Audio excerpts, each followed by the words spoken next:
नमस्कार साथियों, मैं वीरेंद्र मौर्य। आज योग दिवस है, इसलिए आज योग दिवस पर बात करने आप लोगों से आया हूं। सबसे पहले जान लेते हैं कि योग दिवस कब से मनाया जा रहा है और इसकी खोज किसने की सर्वप्रथम।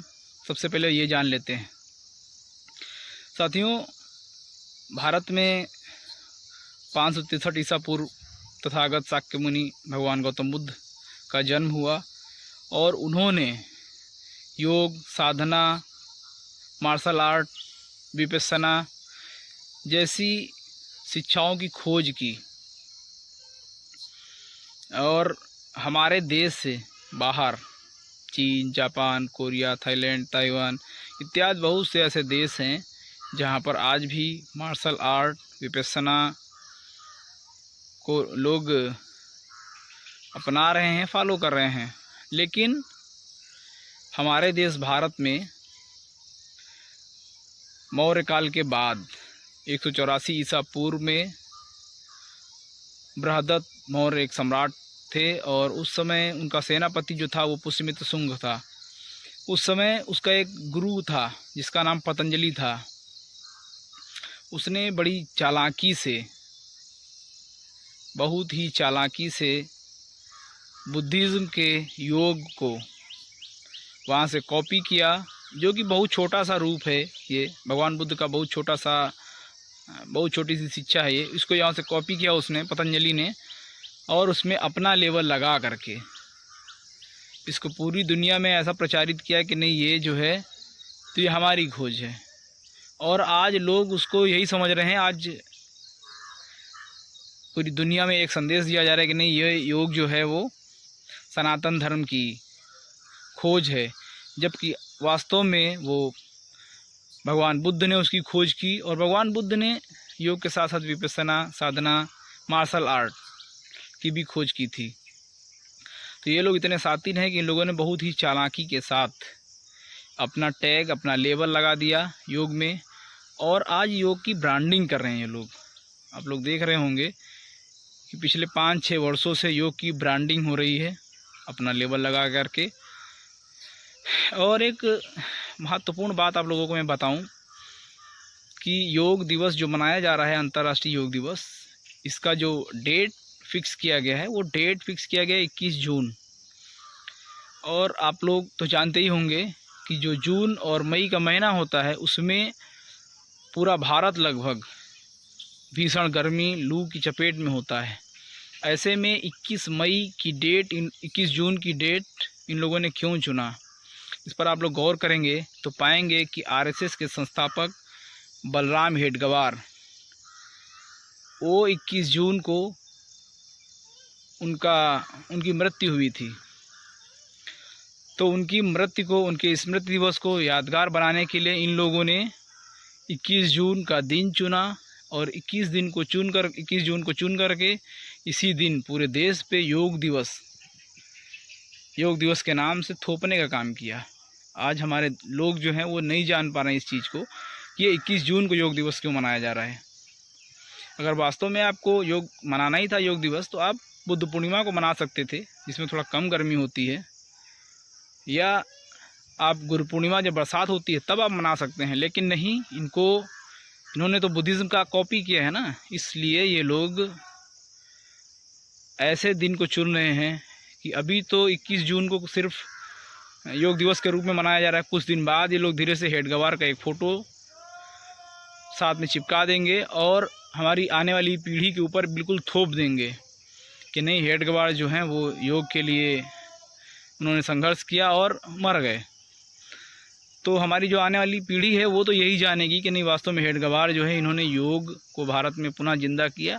इस तरीके से वो लोग जानेंगे। तो सबसे पहले हेडगेवार को भी हम लोग जान लेते हैं कि हेडगेवार जो है, उनका योग से कोई लेना देना नहीं था और उनका बहुत मोटा पेट था। जब वो मरे थे, आप लोग नेट के माध्यम से भी देख सकते हैं, बहुत मोटा पेट था उनका। तो योग करने वाला व्यक्ति, उसका मोटा पेट नहीं होता है, ठीक है, वो बिल्कुल फिटनेस उसका ठीक होता है। तो एक तो ये हो गया। और दूसरी चीज़ है सांस्कृतिक घोटाला इन लोगों की शुरू से आदत है। क्या किया कि 6 दिसंबर को भारत रत्न डॉक्टर बाबा साहब अम्बेडकर का निर्वाण दिवस लोग मनाते थे, और इन लोगों ने उसी दिन को चुना बाबरी मस्जिद विध्वंस के लिए, और जा कर के वहाँ मस्जिद गिरा दी। तो अब ये लोग 6 दिसंबर को शौर्य दिवस के रूप में मनाते हैं। अब इसमें क्या हुआ, लोग डॉक्टर अम्बेडकर के निर्वाण दिवस को लोग भूल के और कुछ दूसरे समुदाय के लोग और पिछड़ों के साथ एक तकरार, एक मतभेद, दरार पैदा करने का काम किया उन लोगों ने होशियारी से। तो डेट के साथ छेड़छाड़ करना इनकी फितरत है, इनकी आदत है, इनकी चालाकी है।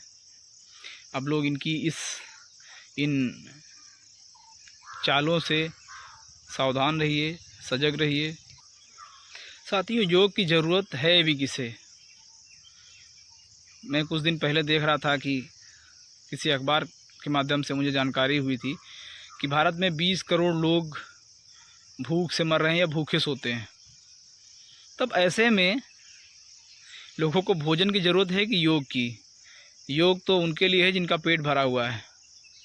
हमारे यहाँ तो करोड़ों लोग ऐसे हैं जिनका पेट भर भोजन नहीं मिल रहा है, और आप योग उनके ऊपर ज़बरदस्ती थोप रहे हैं। एक किसान, एक मज़दूर, उसके लिए पूरा दिन मेहनत करना ही योग है उसके लिए। तो एक किसान फावड़ा लेके अपने खेत में जाता है, वहाँ जाके पूरा दिन वो काम करता है, तो उसकी सारी एक्सरसाइज तो उसी में हो जा रही है। एक मज़दूर पूरा दिन जा करके फावड़ा करता है, मज़दूरी करता है, उसकी एक्सरसाइज उसी में हो जा रही है। योग तो उसके लिए है जो व्यक्ति जो ऑफिस में बैठते हैं, जो शारीरिक मेहनत नहीं करते हैं, उनके लिए है। तो इसलिए योग को सबके ऊपर थोपने की ज़रूरत नहीं है। योग उनके लिए है जो वास्तव में जिनको ज़रूरत है, जिनको शरीर से दिक्कत है, वो लोग योग करें। गरीब और किसान, मज़दूर, इनके ऊपर योग थोपने की कोई आवश्यकता नहीं है। आज योग को प्रधानमंत्री माननीय नरेंद्र मोदी जी ज़बरदस्ती पूरे देश पर थोपने का काम कर रहे हैं। मैंने कुछ दिन पहले देखा था एक समाचार पत्र के माध्यम से, लगभग 2 वर्ष पहले, जिसमें न्यूयॉर्क की जेलों में भगवान बुद्ध की शिक्षा जो विपश्यना जो है, उसको वहाँ की जेल में जो कैदी हैं उनको विपश्यना कराई जा रही, और विपश्यना के माध्यम से उनको एक सभ्य नागरिक बनाया जा रहा है। और जो कैदी हैं जेल में वो सुधर भी रहे हैं, विपश्यना करने के बाद लोग सुधर भी रहे हैं। तो जहाँ भारत में एक तरफ इस समय दुराचार, व्यभिचार चारों तरफ चरम पर है, चोरी, डकैती, हत्या, ये जब चरम पे है, तो भारत में चाहिए था इनको कि विपश्यना घर घर करवाएं, लोगों से विपश्यना करवाएं। लेकिन हमारे प्रधानमंत्री महोदय जी विपश्यना नहीं करवाएंगे। वो भारत के बाहर जाएंगे तो वहाँ बुद्ध की बात करेंगे, कहेंगे हम बुद्ध के देश से आए हैं। लेकिन भारत में आएंगे तो भारत में आके भगवान बुद्ध की जो शिक्षा है विपश्यना, उसको नहीं करवाएंगे, जेलों में विपश्यना नहीं करवाएंगे। अमेरिका जैसा देश यदि विपश्यना करवा सकता है तो भारत क्यों नहीं। भारत सरकार को भी चाहिए कि अमेरिका की तरह अपने देश की प्राचीन परंपरा, प्राचीन संस्कृति का पालन करते हुए अपने कैदियों को और अपने आम नागरिकों को भी विपश्यना जैसी शिक्षा को दिलाएं घर घर। साथियों, अगर अब तक आपने हमारा YouTube channel Virendra Maurya subscribe नहीं किया है, सबसे पहले हमारा यूट्यूब चैनल सब्सक्राइब करें और बेल आइकन को ज़रूर दबाएं। वीडियो आपको कैसा लगा अपने महत्वपूर्ण सुझाव कमेंट बॉक्स में ज़रूर लिखें। जय भारत,